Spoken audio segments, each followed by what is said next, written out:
The years I lived here, the best thing about Toronto was the road to Montreal. And I'm from Montreal, and there's 17 people from Montreal here. And did anybody go to McGill? 3 people from McGill. Anybody go to the Students' Union at McGill? 5 people from the Students' Union. What's the name of the building at the Students' Union? It's the Shatner building. Honest to God, they named a building after me. I used to write and produce and act and direct all the university musicals, the McGill Red, White, and Blues, we called them then. I don't know what they're calling them now. And there was in this old Students' Union building, there was a staircase down to the basement. And under the staircase was the office to the Red, White, and Blue. So I was a young, vital, hormonal university student with a little office under a staircase. Can you imagine what went on? What are you two guys doing there? What are they standing there looking at me glowering? What is that? We can just leave you to it if you like. Oh, no. So anyway, what went on in that office, I can't even begin to tell you. But those musicals were really good. So here I am, a Canadian who went from Stratford to the United States.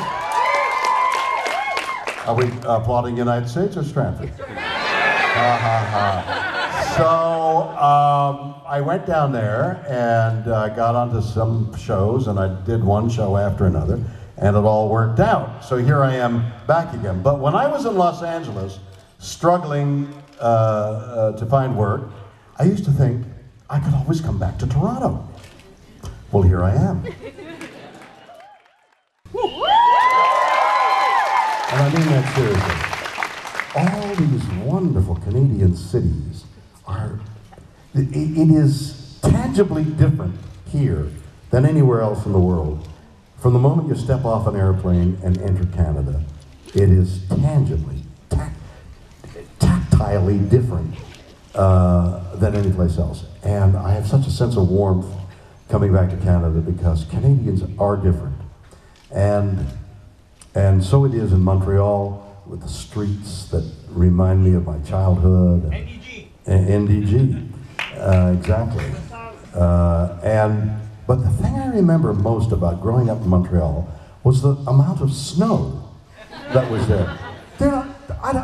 We don't have that, at least from the time I go back to Montreal. I don't see the drifts that used to be piled up on the streets and the sidewalk shoveled. You'd have mounds higher than 6 feet. People couldn't see over them, and the kids like me would tunnel underneath them. We tunneled through the sidewalk things until they invented that rotary machine that would spew, so that they would chew up numbers of children had done that and spit them out somewhere there. So they finally issued a law that you couldn't tunnel, or else then the snow stopped coming, and there's less snow. Do you find that? There's less snow. It's only 6 feet high instead of 16. Yeah, and it only lasts 9 months instead of 10. I understand. And when did I know that I wanted to be an actor? I think it was probably at a camp play where I was 6 or 7 years of age, and I had to say something to another camper who was playing a dog. And I said, like, goodbye. And I've forgotten what it is, but in the context, all the mothers and fathers of the camp play were there. And something touched them, that audience. They started to cry, the audience. I remember saying, goodbye.